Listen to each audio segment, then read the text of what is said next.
सबसे पहले समझो कि बिल्स ऑफ एक्सचेंज होता क्या है।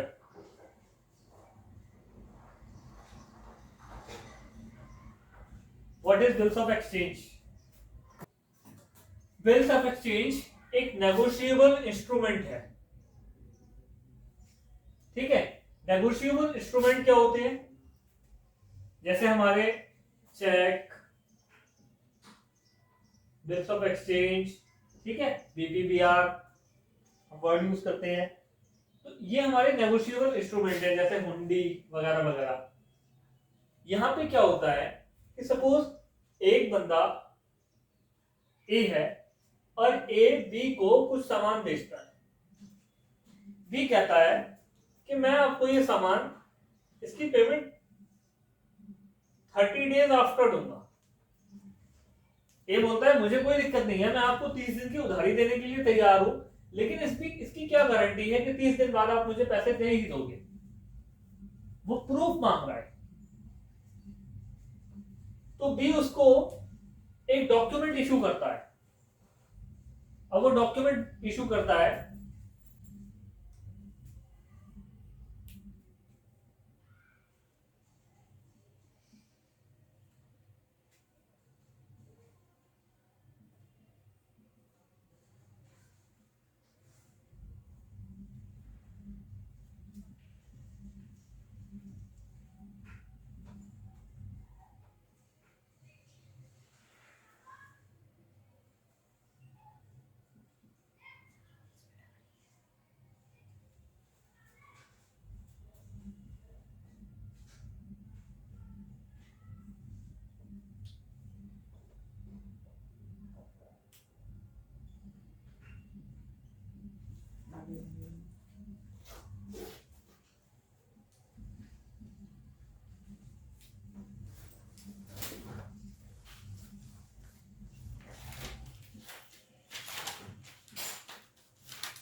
अब यहां पे ए और बी दोनों पार्टी हैं। तो ए क्या बोल रहा है बी को कि भाई मुझे कुछ प्रूफ दो कि मेरे पैसे डूबेंगे नहीं। तो बी क्या बोलता है कि मैं तुम्हें एक डॉक्यूमेंट इशू करता हूं। अब वो डॉक्यूमेंट क्या इशू करता है? वो डॉक्यूमेंट इशू करता है कि आई मिस्टर बी, कौन? मैं कौन हूं? Mister B B agree to pay a sum of rupees. कितने? 50,000 का माल है, 50,000 रुपीज, 50,000 रुपए देने का वादा करता हूं। किसको? टू मिस्टर ए, आपको, या और ऑन हिज डायरेक्शन, या आपके बताए हुए किसी भी व्यक्ति को। ऐसा नहीं है कि मैं कह रहा हूं कि आपको ही पैसे दूंगा, आपकी मर्जी है। आप कहते हो कि मैं सी को पैसे दे दूं तो सी को भेज देना, मैं सी को दे दूंगा। ये डॉक्यूमेंट लेके आप सी को भेज दोगे तो मैं सी को दे दूंगा। आप डी को भेज दोगे तो मैं डी को दे दूंगा, ई को भेज दोगे तो मैं ई को दे दूंगा। जिसके हाथ ये पेपर भेज दोगे मैं उसको ये पैसे दे दूंगा। अगेन रिपीट कर रहा हूं, I mister B agree to pay a sum of rupees 50,000 to mister A. और ऑन हिज डायरेक्शन, आपको या आपके द्वारा बताए गए किसी भी व्यक्ति को मैं ये पैसे देने का वचन देता हूं। कब दूंगा? कितने दिन की उधारी चाहिए? 30 डेज। कब से? After 30 days of signing off this bill. इस बिल को साइन होने के 30 दिन बाद। 30 दिन का मैटर हो गया। अब यहां पे एक लाइन और ऐड करिए। ए बोलता है ठीक है तुमने मुझे लिख के दे दिया, इसकी क्या गारंटी है 30 दिन बाद तुम बोलोगे कि हाँ मैंने बोला था पैसे दूंगा, पर माल भी तो दो। तुम ये झूठ बोलने लगो कि तुमने माल कब दिया था मुझे। तुम बोलोगे हाँ हाँ मैंने बोला था भाई 30 दिन बाद मैं आपको पैसे दे दूंगा, पर मैंने ये भी तो बोला था मुझे माल दो, गुड्स भी तो दो, हमने गुड्स तो दिए नहीं थे। बोलेगा मैंने दिए होते, कहाँ दिए थे? तो इसने एक लाइन और ऐड कराई, फॉर विच, जिसके लिए consideration has been received. Consideration मुझे पहले से ही मिल चुकी है, यानी गुड्स मुझे पहले से ही मिल चुका है। अब ये पूरा हो जाता है। यहाँ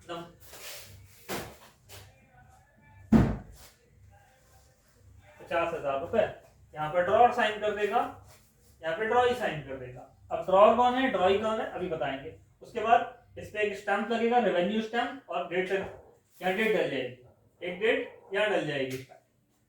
ये है format of bills of exchange.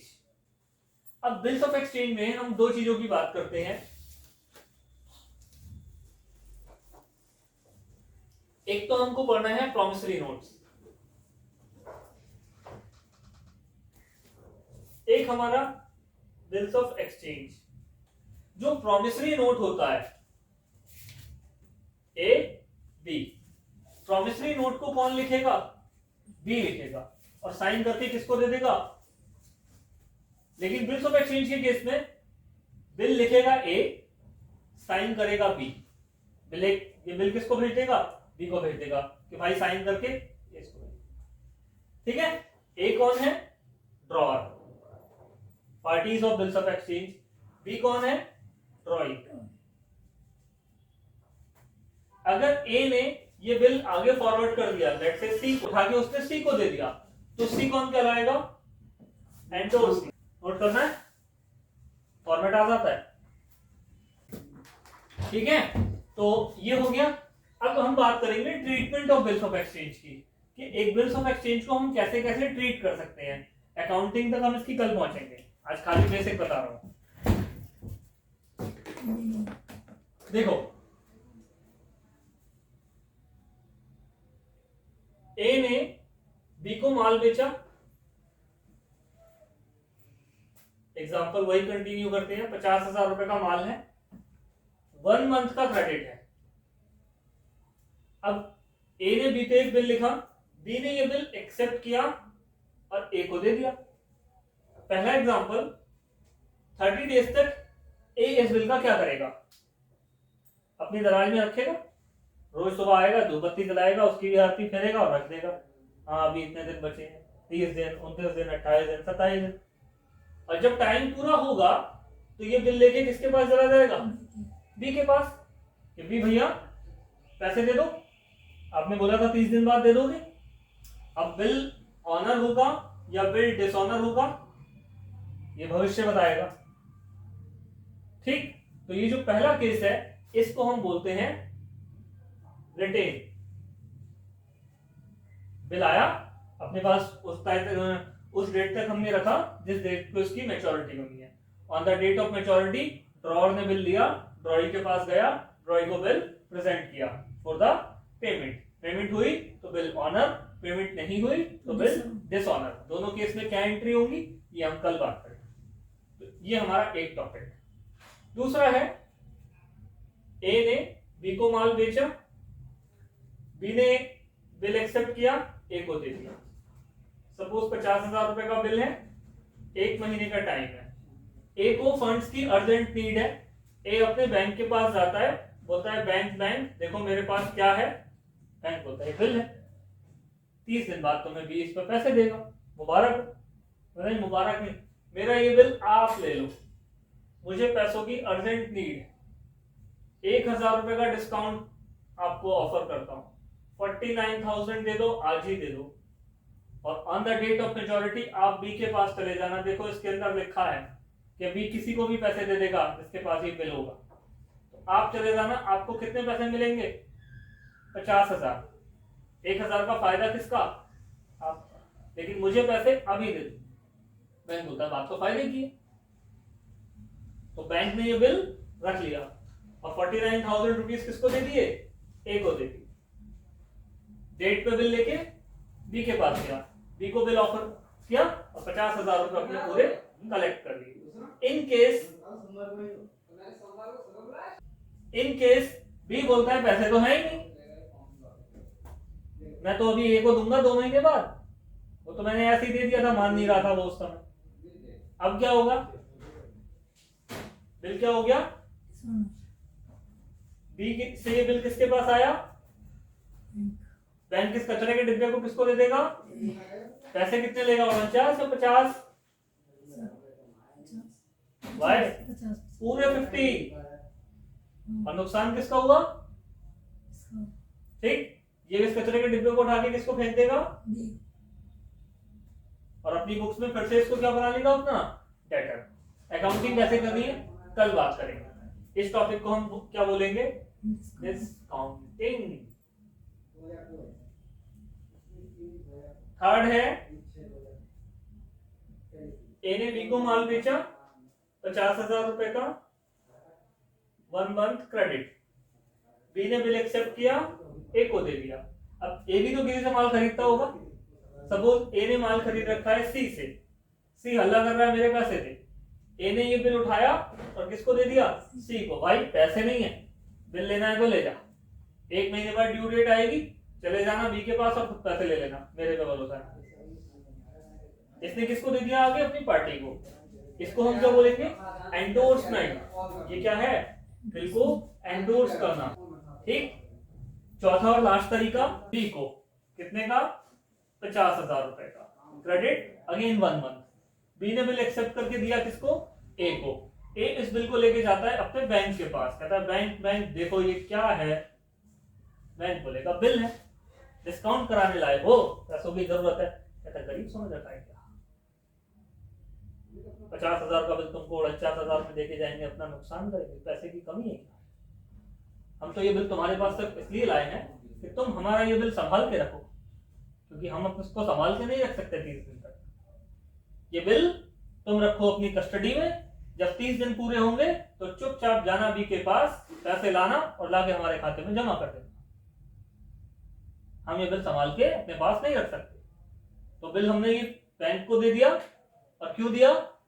Safe custody and collection. इस टॉपिक का नाम है बिल सेंड फॉर कलेक्शन।